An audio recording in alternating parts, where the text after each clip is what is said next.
اب مفصل بحث تو نہیں، بہرحال چند باتیں سمجھ لو۔ المہند کے لیے ٹائم تو چاہیے، بے ادبی ہوگی المہند کی مختصر بات، لیکن مختصر شرعی انشاءاللہ نجات کے لیے کافی ہوگی۔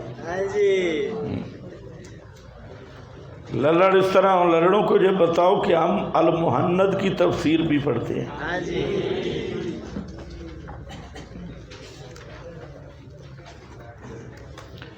چند بنیادی باتیں سمجھے، اچھی طرح سمجھے۔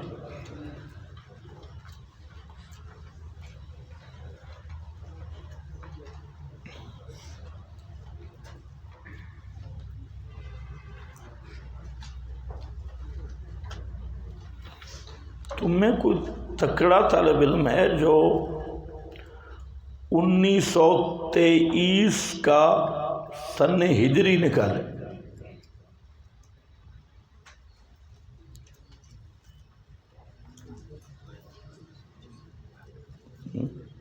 کوئی یہ موبائل کا ماہر ہی نکال سکتے۔ 1923 کا سن ہجری کیا تھا؟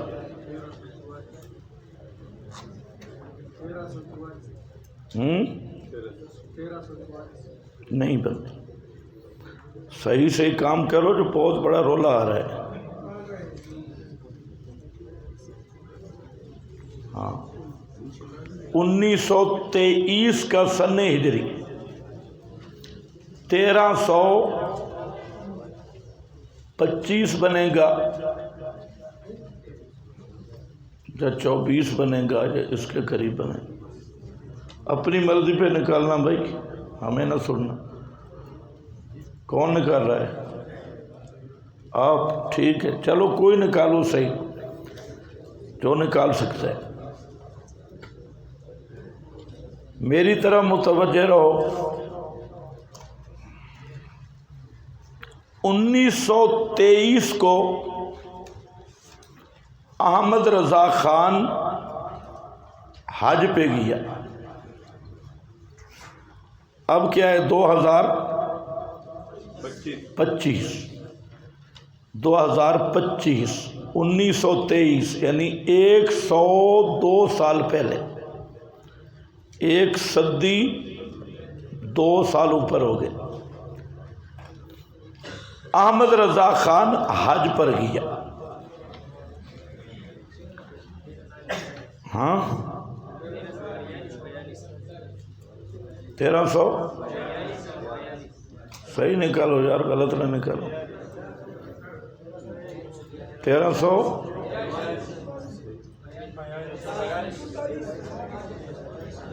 سارے خاموش ہو نا۔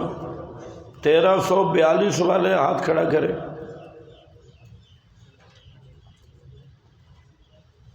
1342 بن رہا ہے۔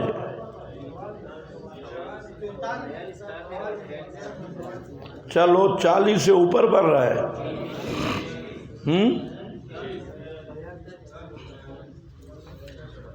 پھر سوچ لو، پھر نکال لو، غلطی لگی ہے۔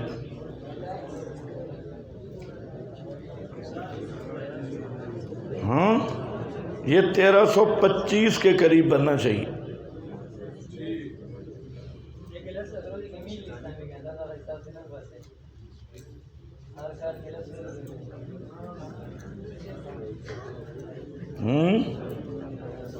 ہاں 10 دن کا فرق نہیں نکالا نا انہوں نے۔ ہر سال تو اس لیے میں نے کہا ماہر آدمی نکالے گا۔ سن ہجری 1923 کو احمد رضا خان چلا حج کو۔ حج پہ جا کے اعلی حضرت نے فرمائی شرارت، اور وہاں ترکی یعنی سارا ماحول صوفیوں کا تھا۔ خلافت عثمانیہ کے بقایا جات صوفی، کیونکہ جو خلافت عثمانیہ کا سقوط ہے یہ بھی انہی تاریخوں میں، لیکن بقایا جات سارے حرمین وغیرہ کے علماء وہی صوفی حضرات تھے۔ ابن العربی کا فلسفہ چل رہا تھا، جس کی وجہ سے اللہ کا عذاب ہے، ترکی کی خلافت ختم ہوئی۔ تو 1923 کو جناب اعلیٰ حضرت صاحب، یہ بات سمجھنے کی ہے، لکھنے کی بھی اتنی ضروری نہیں، یہ آپ کو المحند کے شروع میں بھی باتیں مل جائیں گی، میں نے جو بات کرنی ہے آگے جا کے کرنی۔ تو احمد رضا خان نے علماء دیوبند کی چند عبارات لی اور ان کا عربی میں ترجمہ کیا، اور علماء حرمین سے فتویٰ لیا کہ یہ نانوتوی، تھانوی، گنگوئی، خلیل احمد سہارنپوری، یہ 4-5 اکابر کی عبارتیں لکھ کر اس وقت کے علماء حرمین سے فتویٰ لے لیا کہ یہ سب مرتد ہیں، کافر ہیں، گستاخ رسول ہیں۔ احمد رضا خان واپس آیا اور اس نے وہ کچھ عرصہ ٹھہر کے رسالہ شائع کر دیا حسام الحرمین، جس میں عرب کے علماء کے وہ سارے فتوے اور علماء دیوبند کی عبارتیں جو آج تک دیوبندی بریلوی نزاع کی بنیاد بنی ہوئی ہے۔ یہ ایک بات ذہن میں رکھو، جتنے للڑ ہیں ان کا اختلاف بریلویوں کے ساتھ صرف انہیں عبارات میں ہے، عقائد میں نہیں ہے۔ بریلوی 5-6 عبارتیں جس کے بارے میں بریلوی کہتے ہیں جو کفریہ عبارات ہیں، گستاخانہ عبارات ہیں، یہ ان کا دفاع کرتے ہیں۔ تو جب احمد رضا خان نے وہ رسالہ شائع کیا حسام الحرمین،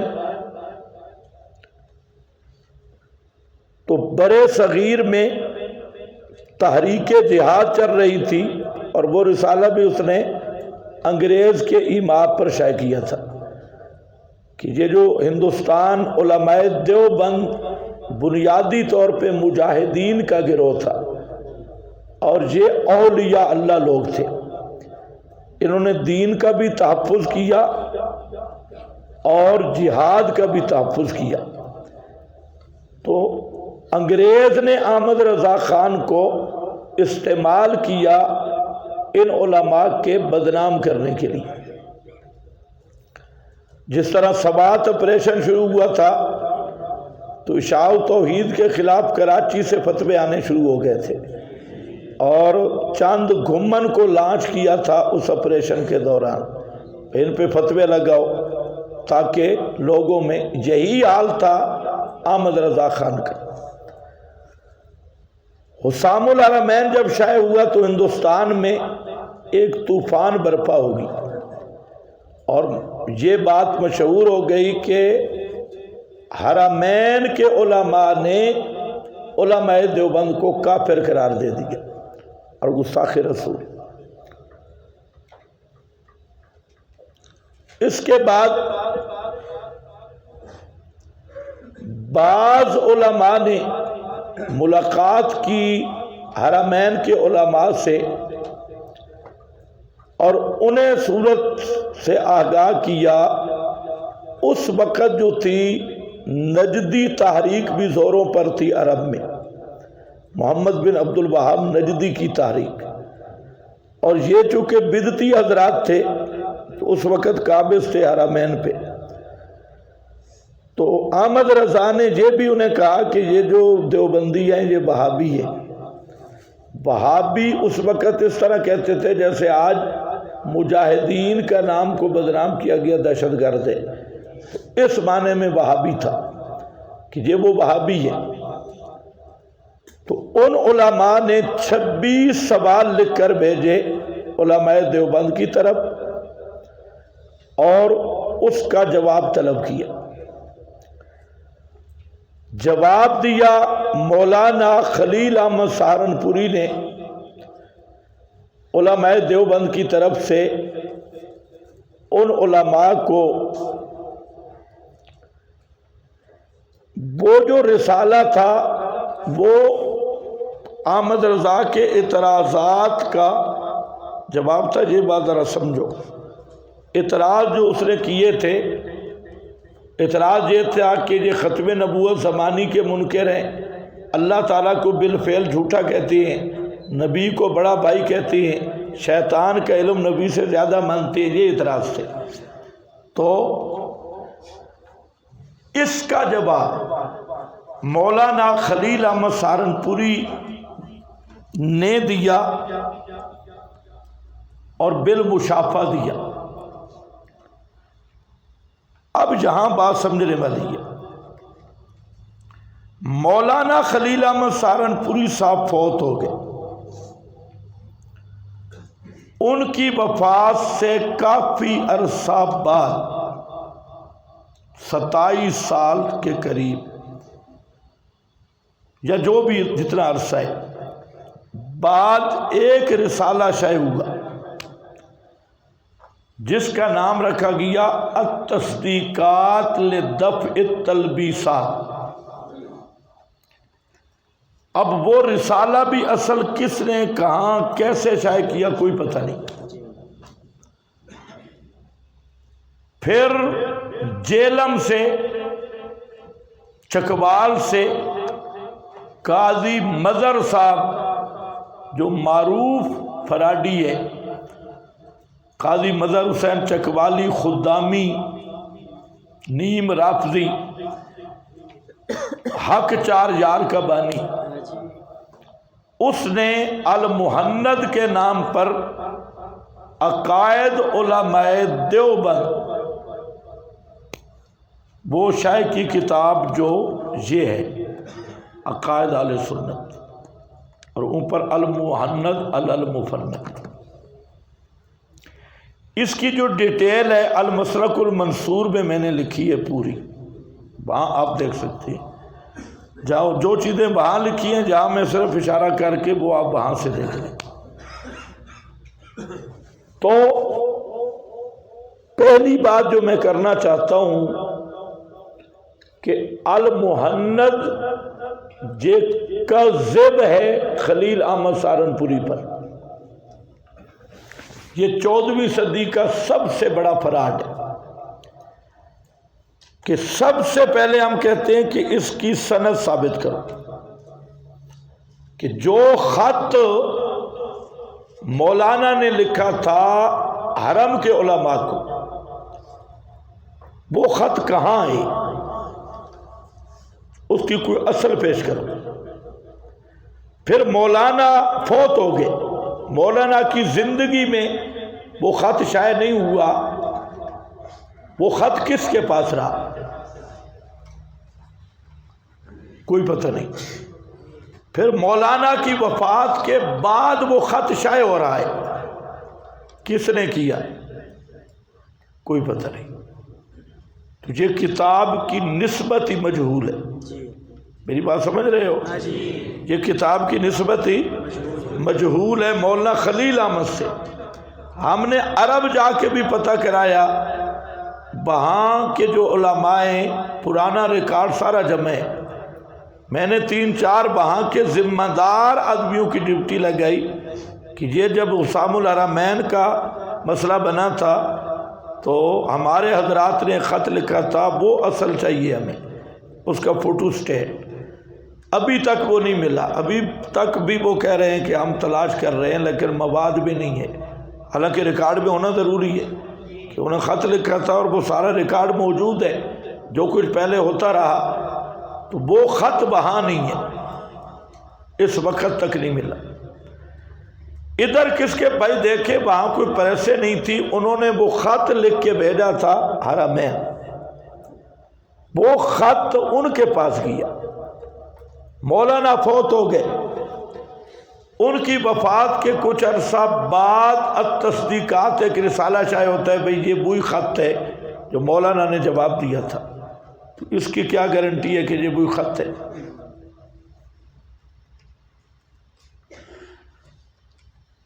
سمجھ گئے میری بات؟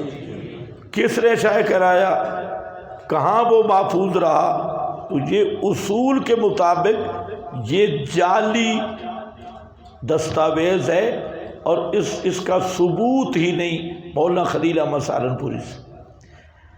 پھر اس کے جعلی ہونے کی اور وجوہات بھی ہیں کہ جن حضرات کے دستخط موجود ہیں ان کی اپنی عبارت المحند کے خلاف موجود ہے۔ یہ بھی اس بات کی دلیل ہے کہ یہ المحند جو ہے یہ مولانا خلیل احمد سہارنپوری کا نہ وہ خط ہے، نہ یہ وہ 10 خط والی کتاب ہے، اس میں فراڈ ہوا ہے۔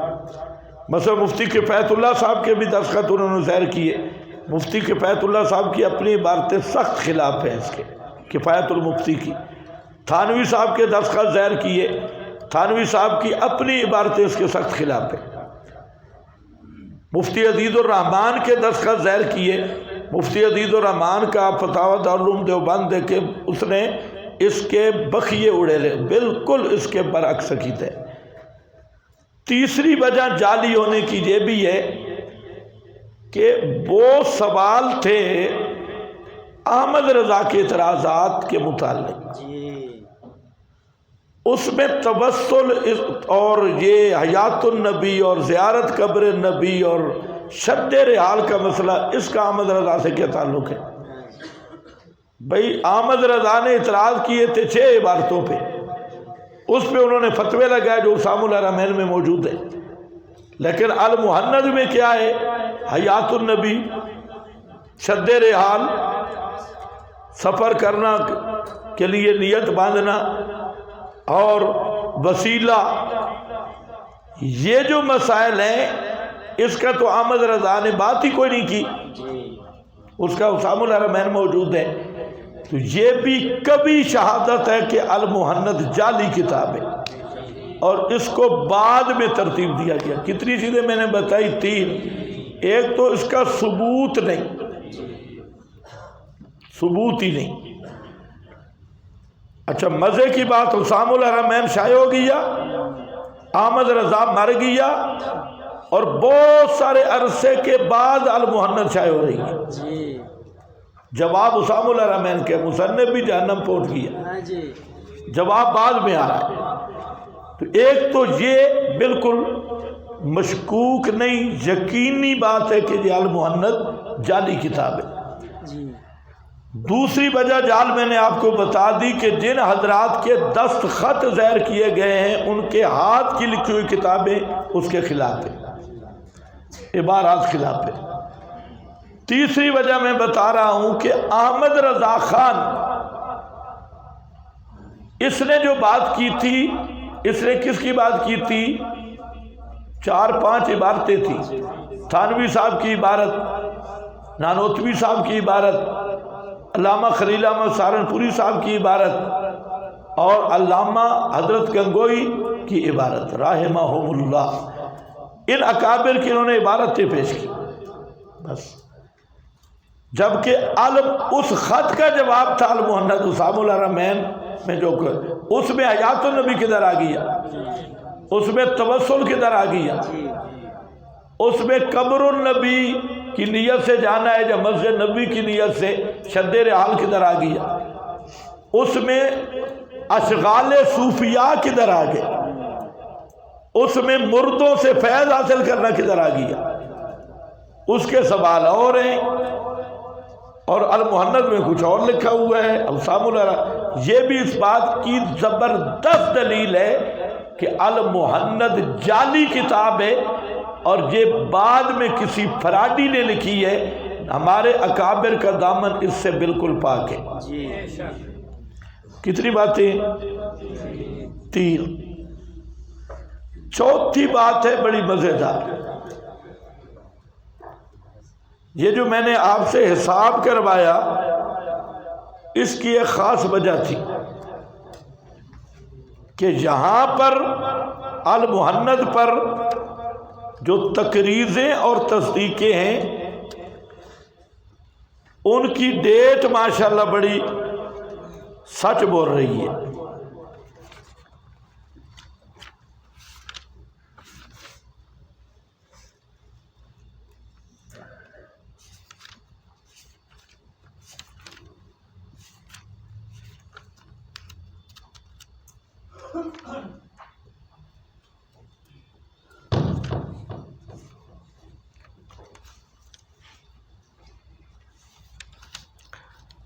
یہ کتاب جو ہے یہ کم از کم پورے ڈیٹ نکالی جائے تو بقول ان کے آپ اتنا اندازہ کریں، یہ کہتے ہیں کہ 1325 میں لکھی گئی، 1325 میں، چلو 1325 ہو گیا، لیکن بنتا یہ بھی نہیں، 1325 بھی نہیں بنتا، یہ تو ڈیٹیں آپ نکالے، بہرحال 1325 سے کم نہیں بنتا، اس سے اوپر بنتا ہے۔ ان کے اپنے بقول بھی یہ کہتے ہیں جی المحند جو ہے یہ 1325 کو مارد وجود میں ہے۔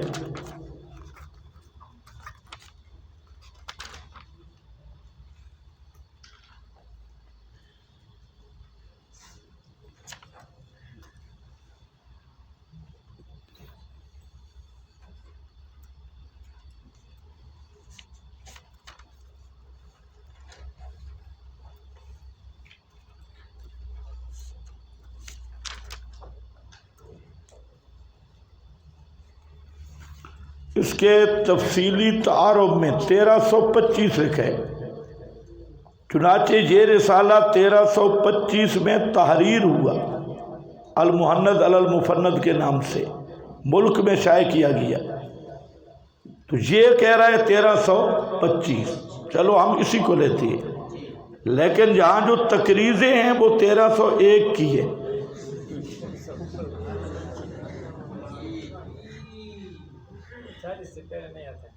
چالیس سے پہلے ہو نہیں سکتا، یہاں جو تقریضیں ہیں یہ 1322 کی بھی موجود ہیں، 1305 کی بھی موجود ہیں، رسالہ لکھا گیا 1325 میں بقول ان کے، حالانکہ لکھا بعد میں گیا ہے، 1325 سے بھی بعد ہے، لیکن جھوٹ کے پاؤں نہیں ہوتے۔ یہ صفحہ نمبر 120 پر الراجی فیض الکریم خلیل بن ابراہیم کی تقرید ہے 1305، یہ بھی المحند کی کرامت ہے۔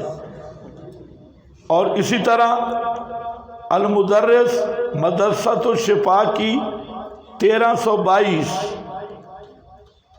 اور 1328 1326 پھر 1322 اور کسی کی 1339 کسی کی 1328، تو یہ جو 1322 اور 1305 وغیرہ کی تقریر ہے یہ خود بتا رہی ہے کہ یہ جھوٹ کا پرندہ ہے۔ المحند خود کہہ رہی ہے، محند لکھی کب گئی 1325 اور تصدیق کب کی ہے 1305 کی۔ اب جو کتاب مولوی احمد رضا بھی اسی دوران 1322 کو وہ گئی ہے، تو اب احمد رضا گیا ہی نہیں تو پہلی المحند پہ دستخط ہو چکے ہیں، حسام الحرمین آئے ہی نہیں، تو سب سے بڑی یہ تیسری وجہ ہے کہ یہ جھوٹ ہے۔ آپ سمجھ گئے میری بات؟ کیا سمجھے؟ اونچے بولو، ٹائم نہیں، یہ کیا ہے؟ جھوٹ ہے، جھوٹ بھی نہیں، یہ افتراء علی الاکابر،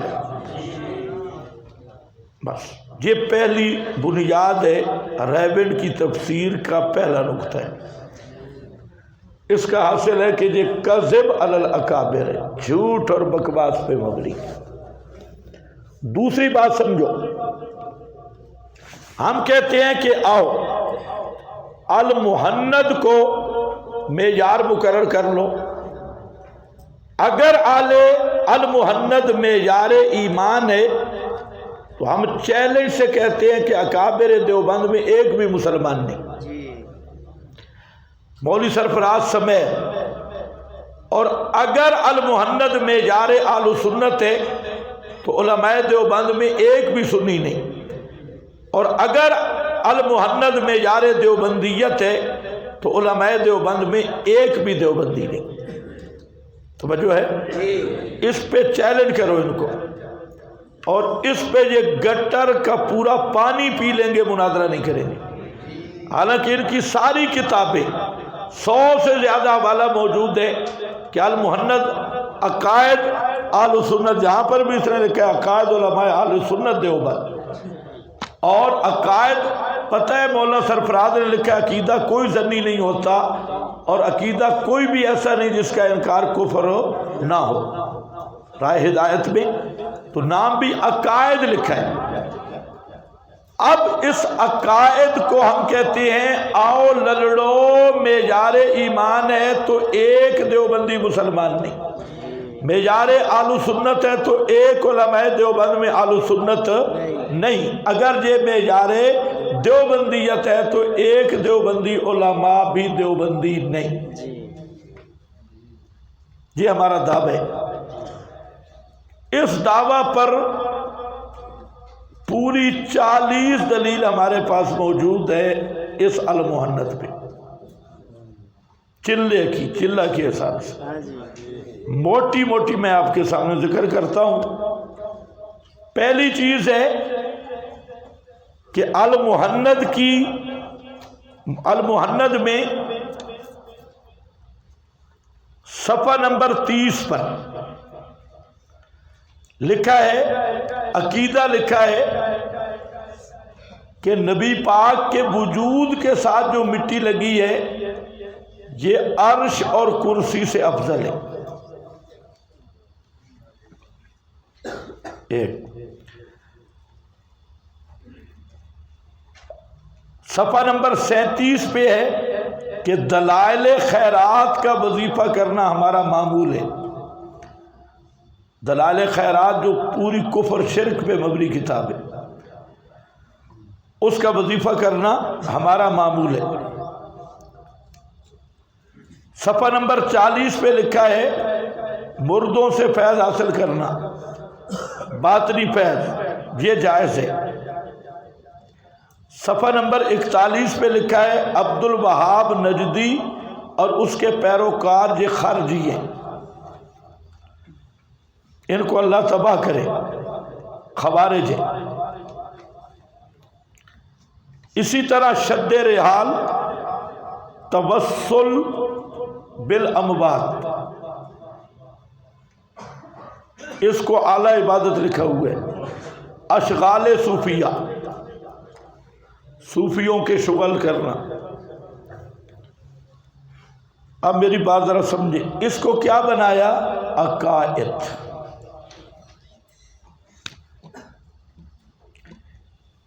کتنے چیزیں آ گئی؟ 5 ہے 6 ہیں؟ جلدی بولو۔ یہ جو 5 چیزیں ہیں ان کو اس نے منسوخ کر دیا۔ المحند منسوخ ہو گئی۔ یہ ہے شیخ محمد بن عبد الوہاب اور ہندوستان کے علماء حق، یہ رسالہ ہے مولانا محمد منظور نعمانی کا، جو معارف الحدیث والے بزرگ ہیں، اور یہ تقریر اس پر ہے شیخ الحدیث مولانا محمد زکریا کاندلوی کی، اور لکھوانے والے بھی یہی ہیں، یہ مولانا محمد زکریا صاحب فضائل اعمال والے، ان کی، اور آدھا دیوبندی آدھا بریلی معتمم دیوبند حضرت مولانا قاری محمد طیب صاحب، ان کی بھی اس پہ تصدیق ہے۔ اور لکھنے والے کون ہیں؟ منظور احمد نعمانی۔ اس میں پہلی بات کہ انہوں نے المحند کی ان چیزوں سے 2 لحاظ سے رجوع کیا۔ ایک کہ وہابیوں کے بارے میں جو کچھ المحند میں ہے ہمارے علماء کو غلطی لگی، وہ صحیح نہیں ہے۔ اب المحند معیار ایمان ہے تو شیخ الحدیث زکریا، منظور نعمانی، قاری طیب تینوں بے ایمان ہیں۔ اس کے مطابق اگر یہ معیار اہل سنت ہے تو یہ تینوں اہل سنت سے خارج ہیں، اگر یہ معیار دیوبندیت ہے تو تینوں دیوبندیت سے خارج، کیونکہ محمد بن عبد الوہاب کو انہوں نے خارجی لکھا موجودہ سعودی علماء کو، حرمین کے علماء کو، اور اس نے کہا کہ یہ غلط لکھا ہوا ہے، ہمارے علماء سے غلطی ہوئی ہے۔ تو المحند کی آیت کا انکار ہے یا نہیں؟ المحند کی آیت کا کیا ہو گیا؟ انکار۔ تو اب المحند کو کیا بناؤ گے؟ معیار ایمان، معیار اہل سنت یا معیار دیوبندیت؟ بڑھ گئی ہر شے، اس کو جو مرضی معیار بناؤ، اس معیار پر تین بزرگوں کی قربانی دینی ہوگی۔ معیار یہ تو پہلی ضرب ہے، 40 تک ہم نے جانا ہے، یہ پہلا ایراد ہے، سمجھ گیا میری بات؟ پھر دوسرے نمبر پہ اس نے کہا کہ یہ جو توسل ہے یا شد رحال ہے یا یہ اس قسم کے جتنے مسائل ہیں یہ علمی اور فروعی اختلاف ہے، جبکہ المحند کے نام عقائد علماء دیوبند، المحند ہے عقائد علماء دیوبند، اور یہ مسائل کو کیا لکھ رہا ہے؟ فروعی مسائل۔ تو اب دوسری ضرب سے المحند کو معیار ایمان بناؤ تو یہ تینوں بے ایمان، اگر معیار اہل سنت بناؤ تو تینوں بدعتی، اور معیار دیوبندیت بناؤ تو معتمم دارالعلوم دیوبند بھی دیوبندیت سے خارج، شیخ الحدیث مولانا زکریا بھی خارج، اور پوری رائبنڈ بھی خارج، رائبنڈ خارج، اور مولانا محمد منظور نعمانی بھی خارج۔ اب یہ 2 پوائنٹ ہو گئے صرف ان مسائل پر۔ پھر یہ ہے کہ اگر یہ عقائد کا معیار ہے تو ان عقائد کو، میری طرف توجہ، ان عقائد کو، صوفیوں سے فیض لینے کو، شد رحال کو، توسل کو، دلائل خیرات پڑھنے کو حرم کے علماء کفر سمجھتی ہیں۔ ان کے 3 فتاوے آ چکے ہیں، اللجنہ بھی، فتاوی علماء بلد الحرام بھی، اور فتاوی عثیمین بھی، فتاوی اسلامیہ بھی آ گیا، فتاوی اللجنہ 34 جلدوں میں۔ تو اس میں انہوں نے ان چیزوں کو کفر اور بدعت کم از کم اور کفر کہا ہوا ہے۔ تو اب سوال ہے کہ یہ معیار ایمان ہے، تو اس ایمان کو موجودہ حرمین کے علماء کفر کہہ رہے ہیں، سمجھ گئے کہ نہیں؟ یہ انشاءاللہ فتویٰ نیا ہم دے کے بھی آئے المحند ایک بزرگ کو کہ اس پہ مستقل ہمیں فتویٰ چاہیے۔ اگر وہ فتویٰ آ جاتا ہے تو پھر آپ دیکھیں کیا، بلکہ خان بادشاہ نے تو منگوایا تھا فتویٰ رحمہ اللہ، وہ آیا ہوا بھی ہے، اور فتاوی علماء بلد الحرام بھی۔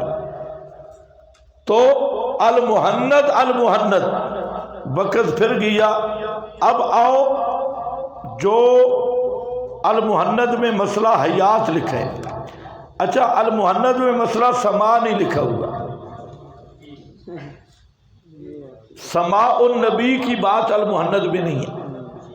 ابھی عبد الشکور نے ایک رسالہ نکالا ہے، ہمارے وہ گجرانوالہ کے ساتھی تھے، انہوں نے مناظرہ کیا تھا، ایک ان کا مفرور پاگل وڑ ایچ ہے، اس سے میں اس وقت کراچی تھا، تو ہمارے ساتھی ہیں گجرانوالہ کے اچھے بڑے ذہین ساتھی ہیں، مولانا مطیع اللہ راشد صاحب حافظہ اللہ، بہت لائق اچھے تکڑے ساتھی ہیں مضبوط۔ تو وہ جو گفتگو ہوئی تھی تو انہوں نے مجھے کہا، تو میں نے کہا کس پہ مناظرہ ہے؟ تو انہوں نے کہا کہ المحند پہ۔ کیا لکھا ہے؟ سماع عند القبر۔ میں نے کہا بس مناظرہ ہو گیا، المحند میں سماع عند القبر کی بات ہی کوئی نہیں۔ آپ چپ کر کے تکڑے ہو جائیں اور ان کو کہو کہ بس یہ المحند سے نکالیں کہ نبی پاک قبر پہ سنتے، المحند سے نکالیں سماع کا مسئلہ۔ اب جب مناظرہ شروع ہوا تو انہوں نے ابتداءً تو بڑا مضبوطی سے یہ بات کی، اس نے دھوکہ دیا۔ المحند کے ساتھ ایک رسالہ انہوں نے اردو میں لایا ہے عبدالشکور ترمذی کا، وہ الگ ہے، تو اس نے کہا یہ میرے پاس المحند میں موجود ہے۔ اب انہوں نے مطالعہ نہیں کیا تھا المحند کا، تو یہ حیران پریشان ہو گئے۔ تو اس پر پھر مناظرے میں کافی، حالانکہ وہ شدید جھوٹ بول رہا تھا، بعد میں پھر انہیں پتہ بھی چل گیا کہ یہ جھوٹ بول رہا ہے، ہاں، اور پھر پکڑ لیا اندر، تو پھر اس کے آنسو آ گئے۔ تو یہ ایسے شیطان ہیں کہ اب کتنا بڑا دن دہاڑی فراڈ کر رہا ہے۔ المحند میں نہیں ہے، عبدالشکور والے اردو رسالہ اٹھا کے کہتا ہے یہ المحند بھی ہے، یہ المحند، یعنی بے ایمانی کی حد ہو گئی۔ دنیا میں اتنا کوئی فراڈی نہیں جتنے یہ للڑ ہیں، سب سے بڑے فراڈی۔ ان کے فراڈ کی داستانیں ہیں، تاریخیں بھری پڑی۔ ہمارے پاس ٹائم نہیں، کبھی ہم ان کے سارے فراڈ ریکارڈ کرائیں گے، کہاں کا انہوں نے کی۔ المحند میں سماع النبی کا مسئلہ نہیں ہے، حیات النبی کا ہے۔ اب المحند میں حیات والا مسئلہ سمجھو کیا ہے۔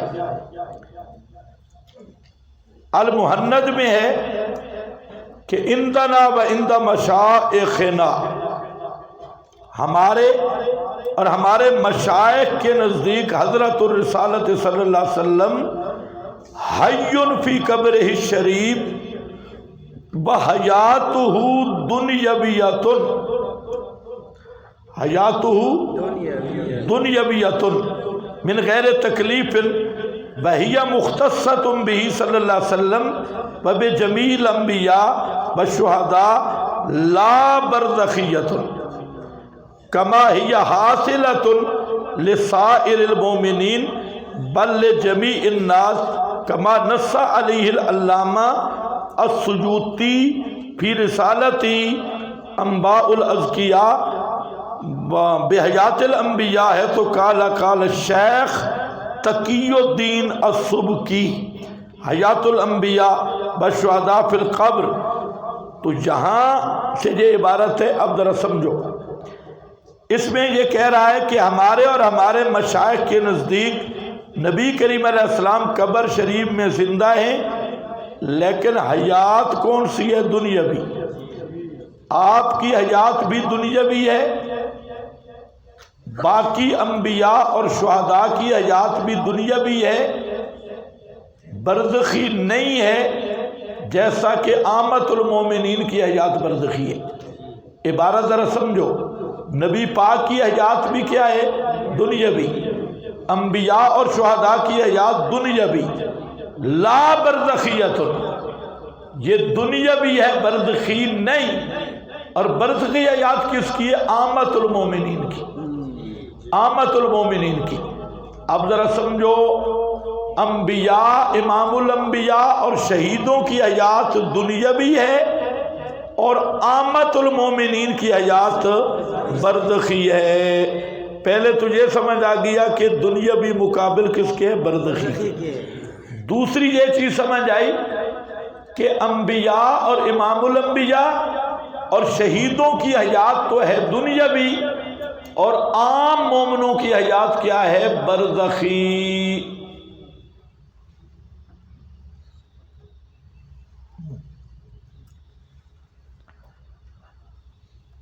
اب ہم کہتے ہیں لاؤ المحند معیار ایمان، معیار اہل سنت، معیار دیوبندی، جلدی بولو، جو بلا لو۔ تو المحند کہہ رہی ہے کہ حیات انبیاء شہداء یہ دنیاوی ہے، امام الانبیاء کی حیات دنیاوی ہے، جبکہ تمام علماء دیوبند کے استاد شاہ اسحاق دہلوی اور تمام علماء دیوبند کے مرشد حضرت گنگوئی اور ان کے سارے متوسلین وہ تصریح کر رہے ہیں کہ حیات آنجا حیات بمماثل دنیا نیس، حیات انبیاء حیات دنیا نہیں، نہ حیات دنیاوی ہے نہ دنیا کیسی ہے۔ شاہ صاحب کہتے ہیں دنیاوی بھی نہیں دنیا کیسی بھی نہیں۔ حضرت گنگوئی نے اسی عبارت کو بطور استدلال کے فتاوی رشیدیہ میں پیش کیا۔ تو اب ہمارا سوال یہ ہے، حیات دنیاویہ آل محنت کہتی ہے حیات دنیاویہ ہے، برزخیہ نہیں، اور شاہ صاحب کہتے ہیں حیات برزخیہ ہے دنیا نہیں، حضرت گنگوئی کہتے ہیں حیات برزخی ہے حیات دنیاوی نہیں، مفتی کفایت اللہ صاحب کہتے ہیں حیات برزخیہ کفایت المفتی میں، اور حیات دنیاویہ نہیں، دنیا کے اعتبار سے امواتن میں داخل ہے، انکا میتن۔ اور مولانا ظفر احمد عثمانی کہتے ہیں امداد الاحکام میں حیات برزخیہ ہے، آپ کے پاس عبارت بھی آ گئی۔ مولانا سید حسین احمد مدنی کہتے ہیں حیات برزخیہ ہے دنیاوی نہیں۔ اب بتاؤ المحنت کو کیا بناؤ گے معیار ایمان؟ تو مولانا شاہ اسحاق، حضرت گنگوئی، حضرت تھانوی، امداد الاحکام، مولانا ظفر احمد عثمانی، مفتی کفایت اللہ صاحب دہلوی اور مفتی عزیز الرحمان، یہ سب بے ایمان بنیں گے اگر آپ اس کو المحنت کو معیار ایمان بناتے ہو، اگر معیار اہل سنت بناتے ہو۔ یہ سب اکابر اہل سنت سے خارج اگر اس کو معیار دیوبندیت بناتے ہو، یہ سب اکابر دیوبندیت سے خارج ہے۔ بنا لو، پہلے معیار مقرر کرو۔ 3، چوتھا یہ کہ اس میں ہے کہ انبیاء اور شہداء کی حیات دنیاوی ہے، جبکہ نانوتوی صاحب کہہ رہے ہیں کہ شہید کا جسم مردہ ہے اور اس کی روح کا بدن کے ساتھ تعلق نہیں، اس کی حیات ماذ برزخی ہے۔ تو المحنت کی اس آیت کی روح سے المحنت کو بناؤ معیار ایمان نانوتوی صاحب کے۔ اور یہی امیر علی ملی آبادی وہ بھی کہتے ہیں شہید کا جسم مردہ ہے، نانوتوی صاحب بھی کہتے ہیں شہید کا جسم مردہ ہے، تھانوی صاحب کہتے ہیں شہید کی حیات برزخی ہے، اور یہ مولا ادریس کاندروی صاحب وہ علم الکلام میں کہتے ہیں شہید کا جسم مردہ ہے۔ تو یہ علماء دیوبند، جبکہ یہ کتاب کہہ رہے ہیں شہید کی حیات دنیاوی ہے، باقی حوالے تو آپ نے پڑھ لیے جو پہلے علماء کے ہیں۔ تو اب ہمارا سوال ہے المحنت معیار ایمان ہے، یہ ساری امت میں ایمان ہے، یہ معیار اہل سنت ہے تو ساری امت بنتی، یہ معیار دیوبندیت تو یہ سارے بانی دارالعلوم دیوبند بھی تمہارے معیار دیوبندیت سے خارج۔ 3، نمبر 4، المحنت میں ایک اور ڈرامہ لکھا ہے، 3 حوالے دیے۔ ایک کما نص علیہ العلامۃ السیوطی، علامہ سیوطی نے جیسا کہ نص کی ہے۔ اب علامہ سیوطی کا مذہب کیا ہے؟ علامہ سیوطی کا مذہب ہے الانبیاء احیاء فی قبورہم ردت الیہم ارواحہم یسیر فی اطراف الارض کیف یشاء ویتصرف فی العالم۔ انبیاء کی اعادہ روح کے ساتھ حیات ہے، یسیر فی اطراف الارض، زمین میں چلتے پھرتے ہیں، یتصرف فی العالم، اور جہان میں تصرف بھی کرتے ہیں۔ یہ کون کہہ رہا ہے؟ علامہ سیوطی۔ اور المحنت کہہ رہے ہیں کما نص علیہ سیوطی، جیسے سیوطی نے نص کی ہے۔ تو سوال یہ ہے، یہ عقیدہ للڑوں سے پوچھو اپناؤ گے تو پھر تم ہمیں فتویٰ لگانے کی ضرورت نہیں، پھر مولوی سرفراز کے فتووں سے کافر ہو۔ یسیر فی اطراف الارض کیف یشاء، مولوی سرفراز نے یہی عبارت لکھ کر سیوطی کی تسکین الصدور میں کہا کہ ہمارا یہ نظریہ نہیں ہے، ہم یہ نہیں مانتے۔ تو المحنت کی آیت کا تو منکر ہوا نا مولانا سرفراز بھی۔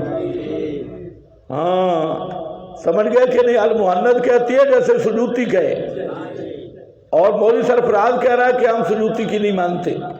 تو المحند کا انکار ہم منکر تھے، مولوی سرفراز بھی، بولو مولوی سرفراز بھی منکر، تو المحند کا منکر بے ایمان، تو مولوی سرفراز بے ایمان، المحند کا منکر بدعتی تھے، مولوی سرفراز بدعتی، المحند کا منکر غیر دیوبندی تھے، مولوی سرفراز بناسپتی بریلوی۔ اب آؤ صحیح کسی، میں نے 40 نمبر پہ جانا ہے لیکن ٹائم 5 ہو گئے، کتنے نمبر ہو گئے؟ 4۔ تو یہ جو اجمالاً میں بات کر دیتا ہوں، ان کی بہت ساری عبارتیں، یہ ان کو کہو کہ سجوتی کا مذہب کوئی ماننے کے لیے تیار ہے تو یہ اقرار نہیں کریں گے۔ یسیر فی اطراف الارض کیف یشاء یتصرف فی، اگرچہ ان کا نظریہ ہے یہ آپ کو بتا دوں، قبر کی زندگی میں یہی لکھا ہے، تسکین الاذکیاء میں اکاڑوی نے بطور استدلال کے اس کا حوالہ دیا ہوا ہے یہی، لیکن تقیے باز ہے، یہ بتائیں گے نہیں، کیونکہ عوام میں یہ چیز آ جائے تو پھر بریلویوں اور ان میں ظاہری فرق بھی ختم ہو جائے گا۔ تو یہ المحند ہے۔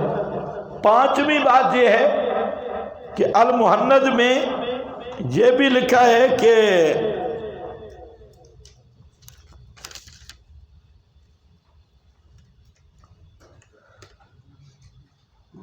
والے شیخنا شمس الاسلام بدین محمد قاسم نے مستقل رسالہ لکھا ہے اور شائع ہو گیا، ہمارا وہی عقیدہ ہے، اسمہا آب حیات اے ماء الحیات، اس کا نام کیا ہے؟ آب حیات ماء الحیات۔ اب ہمارا سوال ہے کہ آب حیات میں جو عقیدہ لکھا ہے المحند تو اس کا حوالہ دے رہی ہے، اور اس پہ میں بات کر چکا ہوں۔ آب حیات میں کیا عقیدہ لکھا ہے کہ روح نکلی کوئی نہیں، روح نہیں نکلی، حیات بدستور سابق باقی ہے، موت ساتر حیات قاطع حیات نہیں ہے۔ اب ہم کہتے ہیں کہ او المحند کیا چیز ہے؟ معیار ایمان ہے، مولوی سرفراز کا پورا گروہ کافر ہے، سارے مکرسین سمیت، اور اگر یہ معیار اہل سنت ہے وہ اہل سنت خارج، معیار دیوبندیت ہے تو دیوبندیت سے خارج۔ تو آب حیات کا جو مذہب ہے کہ روح نکلی نہیں، سن رہے ہو میری طرف؟ حبس ہوا ہے، روح نہیں نکلی، حبس ہوا تو، اور حیات بے عینی کیا ہے؟ دنیاوی ہے، وہ برزخی سے بدلی بھی نہیں ہے، اور ساتر حیات موت، قاطع حیات نہیں۔ اس کا قائل آج کسی للڑ میں یہ جرت نہیں کہ آپ کے سامنے یہ دعویٰ کرے، کیونکہ اسے پتہ ہے کہ بالکل 1 منٹ میں کافر بن جاؤں گا، یعنی کافر ظاہر ہو جاؤں گا، تو سارے للڑ اس کے منکر ہیں۔ تو المحند کو آپ جو مرضی معیار بنائیں، ایمان، اہل سنت، دیوبندیت، اسی معیار کا فتویٰ لگے گا، خود للڑ۔ تو میں نے صرف آپ کو اجرا کروایا اور اتنا بتا دیا کہ ہمارا دعویٰ یہ ہے کہ المحند کو معیار ایمان مانتے ہو، معیار اہل سنت مانتے ہو، معیار دیوبندیت مانتے ہو، جو تم معیار مان لو ہم اسی معیار پہ ثابت کریں گے۔ اگر اہل سنت معیار یہ معیار ایمان ہے تو علماء دیوبند میں سے کوئی مسلمان نہیں، اگر یہ معیار اہل سنت ہے علماء دیوبند میں سے کوئی سنی نہیں، سب اس کے منکر ہیں، اور اگر یہ معیار دیوبندیت ہے تو علماء دیوبند میں سے کوئی دیوبندی نہیں، سب کے سب غیر دیوبندی ہیں۔ للڑ ہمت کرو، اس المحند کا معیار مقرر کرو، اور اگر معیار نہیں نہ بنتا اس کو کٹھا کر کے نڑکی بنا کے استنجے کے مقام پہ استعمال کرو، اس کی حیثیت اتنی بھی نہیں۔ ٹیشو بے شک ٹیشو یا ٹیشو بھی چھوڑو، بے شک اوپر لے جاؤ تب بھی کوئی مسئلہ نہیں۔